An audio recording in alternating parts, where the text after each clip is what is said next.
Ona iwe DJ Fireman What? The producer. Ndaifunga kuti wanu wanonyepa ndisati ndawageta Helwan Mutare Massive Dzimwe nyaya Tinokumbira makomborero hopo ndisashonguyedzwa sajopo Dzimwe nyaya Jova ndimi makasika mwanakomana ndosaka chikumbira kurama Nojema ndakabata bhaibhiri ndichizvibvunza kuti why Jova shokora makafambira kunobuda kuIjipita Dai makandinzwa misodzi matama yatisapia Mukure mutemo rinogara riri pana John 14 Dzimwe nyaya Tinokumbira makomborero hopo ndisashonguyedzwa sajopo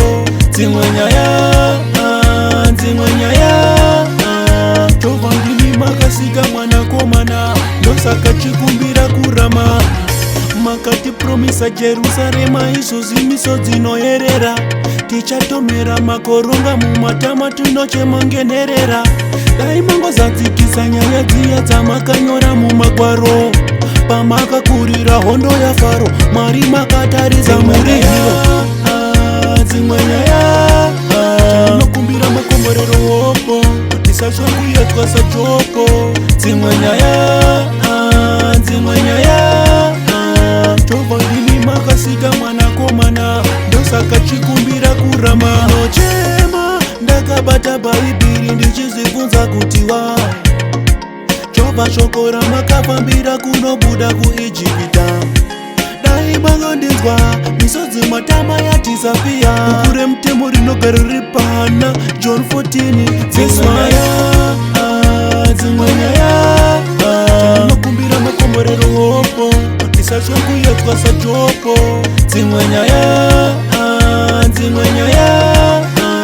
Jova ndimi makasika mwanakomana ndosaka chikumbira kurama